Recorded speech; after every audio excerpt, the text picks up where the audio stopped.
Hello students, class 9th chapter 11, chapter name is surface areas and volumes and exercise 11.1 question number 7. Let's start the question. What is given in this question and what we have to find? Let's start. A joker's cap is in the form of a right circular cone. हमारी कोई joker की एक cap है, joker की cap सबको पता है वैसे भी कोन की शेप में होते हैं, तो यहाँ पे गिवन भी है क्या, राइट सर्कुलर कोन की शेप में क्या हमारी जोकर की कोई कैप है, बेसिकली कोई कैप है जिसकी शेप कैसी हमारी right circular cone of base radius 7 centimetre, जिसकी बेस रेडियस गिवन हमें कितनी है 7 centimetre and height is 24 centimetre. तो यहाँ पे हमें बेस रेडियस गिवन है और हाइट गिवन है 24 सेंटीमीटर। ठीक है, find the area of sheet required. जो हमारी शीट लगेगी, पेपर शीट से बनती है हमारी कैप, वो जो शीट लगेगी उसका एरिया निकालना है टू मेक 10 सच कैप्स। ऐसी ऐसी कितनी कैप बनाने के लिए, 10 कैप बनाने के लिए। ठीक है, सबसे पहले फिगर ड्रॉ करते हैं। क्या गिवन है, जोकर कैप गिवन है, कैप बनानी है कैसे शेप में, राइट सर्कुलर कोन की शेप में। तो राइट सर्कुलर कोन हमारा कुछ ऐसा रहेगा, ये हो गया हमारा राइट सर्कुलर कोन। अब यहाँ पे गिवन क्या हमें मेजरमेंट में, बेस रेडियस इज 7 सेंटीमीटर, तो बेस रेडियस हमारी ये रहेगी, ये हो गया हमारा सेंटर, और यहां से यहां तक हमारी क्या होगी ये रेडियस, ये कितनी गिवन है हमें 7 सेंटीमीटर। ठीक है, हाइट 24 सेंटीमीटर। अब हमें यहाँ पे क्या गिवन है, हाइट गिवन है। अब यहाँ पे क्वेश्चन आता है हाइट कौन सी है, स्लांट हाइट है या सिंपल हाइट है। मैंने पहले भी बता रखा है जब तक सिंपल हाइट वर्ड है तब तक हमारी ये हाइट रहेगी जो हमारी परपेंडिकुलर हाइट होती है। ठीक है, अगर आगे स्लांट वर्ड आ जाए तभी हमारी स्लांट हाइट होती है, अदरवाइज सिंपल हाइट हमेशा हमारी यही रहेगी। तो ये हाइट हमें कितनी गिवन है 24 सेंटीमीटर, और स्लांट हाइट हमारी कौन सी होती है, दिस वन होती है हमारी स्लांट हाइट। ठीक है, जो हिंदी में बोले तो इसको तिर्यक ऊंचाई बोलते हैं, तिर्यक ऊंचाई या स्लांट हाइट हमारी, ये जो टेढ़ी टेढ़ी जाती है ना इसको बोलते हैं हम स्लांट हाइट। तो ये हमें गिवन है, इसको हम एल से डिनोट करते हैं। ठीक है, ये यहां से यहां तक हमारी क्या होती है, एल से डिनोट। और सिंपल हाइट हमें गिवन है 24 सेंटीमीटर, बेस रेडियस गिवन है 7 सेंटीमीटर। ये बन गई हमारी वन कैप, ये हमारी क्या बन गई, जोकर्स कैप। ठीक है, अब क्या कह रहे हैं, ऐसी ऐसी 10 कैप्स बनाने के लिए हमें कितनी शीट की रिक्वायरमेंट है, जो हमें शीट लगेगी। अगर हम इस एक कैप का एरिया निकाल लें और उसको 10 से मल्टीप्लाई कर दे तो हमारी 10 कैप्स का एरिया आ जाएगा, और जो 10 कैप्स के लिए बनाने के लिए शीट की रिक्वायरमेंट होगी उसका एरिया उसके इक्वल नहीं रहेगा। जो एरिया ऑफ शीट निकालना है, मतलब हमने क्या निकालना है, 10 ऐसी ऐसी कैप्स का एरिया निकालना है। 10 कैप्स का कैसे निकालेंगे, अगर इस एक कैप का निकाल लिया तो हमारा 10 से मल्टीप्लाई कर देंगे, वो 10 से निकल जाएगा। ठीक है, तो यहाँ पे बेसिकली क्या निकालना है हमने, एरिया। लेकिन एरिया कौन सा निकालना है, टोटल सरफेस एरिया निकालना है, कर्व्ड सरफेस एरिया निकालना है, वो मैं अभी बताती हूँ। देखो इसने क्या बोला है, हमारी कैप है, कैप को हमारी क्या होते हैं, कैप अगर हमारी ऐसे कोन की शेप होती है ना, जैसे बर्थडे कैप होती है, जोकर कैप होती है, सिमिलर सी होती है, तो कैप का एरिया जो है वो यहाँ से खाली रहता है ना हमारा। अगर इसको भर देंगे अब तो हम पहनेंगे कैसे, तो ये एरिया हमारा खाली रहता है। यहाँ पे हमारा पेपर नहीं लगा होता ना, कागज जिसको बोलते हैं, पेपर हमारा कहाँ होता है, सिर्फ यहाँ पे होता है। यहाँ पे हम कुछ कुछ लिखते हैं तो यहाँ पे सिर्फ हमारा पेपर यूज होता है, यहाँ पे पेपर यूज नहीं होता है। तो ये एरिया तो हमें लगेगा नहीं, यहाँ पे तो पेपर लगा ही नहीं, तो ये एरिया तो हमने लेना ही नहीं। तो पेपर हमारा सिर्फ वहां पे लगा है, शीट हमारी कहाँ पे लगी है, सिर्फ यहाँ पे लगी है। तो ये एरिया हमारा क्या होता है, कर्व्ड सरफेस एरिया होता है। कर्व्ड सरफेस एरिया क्यों होता है, जहां पे हम टॉप और बॉटम को इंक्लूड नहीं करते वहां पे हमारा क्या होता है, कर्व्ड सरफेस एरिया। और जहां पे टॉप और बॉटम को इंक्लूड कर लेते हैं वो क्या रहता है हमारा, टोटल सरफेस एरिया। तो यहाँ पे तो कागज लगा ही नहीं ना हमारा, यहाँ पे हमारी शीट लगी ही नहीं,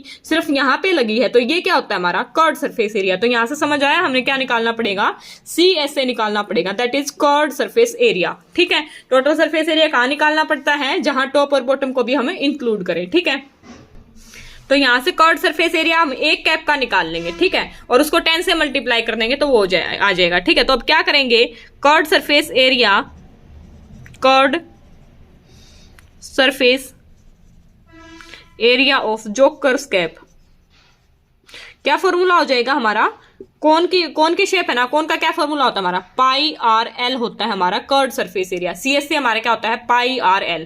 अब बात करते हैं, अब यहाँ पे हमें गिवन क्या है, पाई तो हमारा यूनिवर्सल है 22/7, रेडियस हमें गिवन है, यहाँ पे पहले लिख लेंगे हम रेडियस, यहाँ पे मैंने लिखा नहीं, या फिर नीचे भी लिख सकते हो आप। यहाँ पे क्या गिवन है, रेडियस गिवन है कितनी है, 7 सेंटीमीटर। तो रेडियस कितनी गिवन है हमें, रेडियस ऑफ कैप या जोकर्स कैप कितनी गिवन है, 7 सेंटीमीटर। और क्या गिवन है हमें, हाइट, हाइट कितनी गिवन है हमें, हाइट इज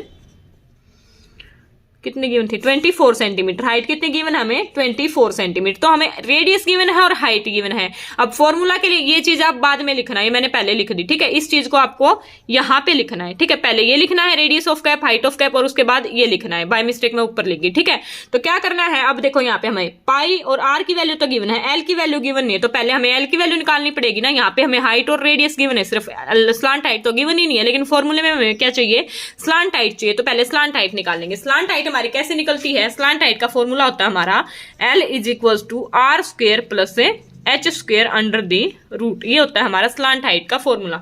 यहां से हम निकालेंगे एल और उसको करेंगे फॉर्मूले में put.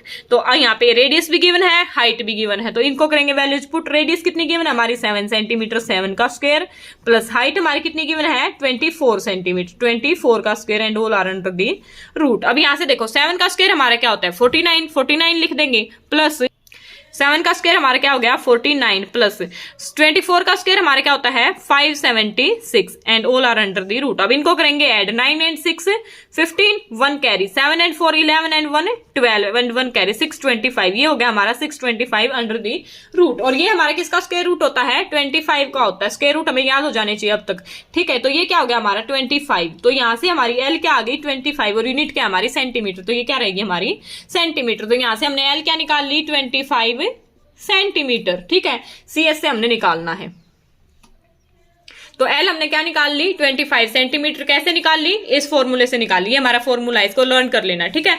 L is equal to R square plus H square under the root. तो अब यहां से हमारी एल आगे निकालना क्या हमने सीएस से। तो यहां से हमारा क्या हो जाएगा area of one cap CS से कर्व्ड सरफेस। अब मैं शॉर्ट फॉर्म में लिख रही हूँ, यहाँ पे बढ़ाना लिख के सीएसए ऑफ वन कैप।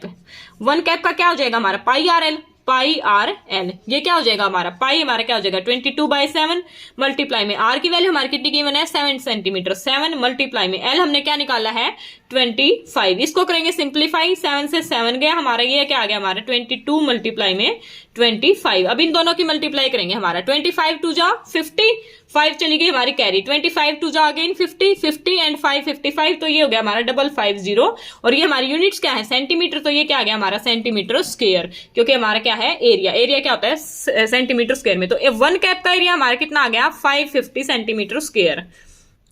तो यहां से हमारा एरिया ऑफ वन कैप क्या आ गया CSA of one cap, one cap क्या आ गया हमारा 550 सेंटीमीटर स्क्वायर। और हमें क्या चाहिए find the area of sheet required to make 10 such caps. कितनी कैप बनानी है 10, तो इसको कर देंगे 10 से मल्टीप्लाई। तो यहाँ पे वन कैप का ये आ गया, तो CSA ऑफ 10 कैप्स क्या हो जाएगा हमारा 10 मल्टीप्लाई में 550। तो ये हमारा क्या हो गया सिंपल मल्टीप्लाई 5500 सेंटीमीटर स्क्वायर। ये आ गया हमारा 10 कैप्स का एरिया। लेकिन उसने पूछा क्या है find the area of sheet required. तो जितना एरिया जितने उसकी वो कैप बनी है उतना ही तो शीट लगी है, तो शीट का एरिया भी हमारा क्या रह जाएगा यही। तो एरिया ऑफ शीट रिक्वायर्ड क्या आ जाएगा हमारा एरिया ऑफ शीट रिक्वायर्ड क्या आ गया हमारा 5500 सेंटीमीटर स्क्वायर। ये आ गया हमारा आंसर, ठीक है। क्योंकि जितनी शीट लगी है वो तभी उन्हीं की तो कैप बनी है, तो जो कैप का एरिया आया है ना वही हमारा शीट का एरिया रहेगा। तो एरिया ऑफ शीट रिक्वायर्ड हमारा क्या आ गया 5500 सेंटीमीटर स्क्वायर। अगर क्वेश्चन समझ आए तो वीडियो को लाइक कर देना, चैनल को सब्सक्राइब कर देना और फीडबैक के लिए कमेंट बॉक्स में कमेंट जरूर डाल देना। और दूसरे क्वेश्चन के लिए या किसी और को कोई प्रॉब्लम है, दूसरे चैप्टर की कोई प्रॉब्लम है, तो उसके लिए चैनल पर विजिट करके आप प्ले लिस्ट चेक कर सकते हैं। मिलते हैं हम अपनी नेक्स्ट वीडियो में। Thank you.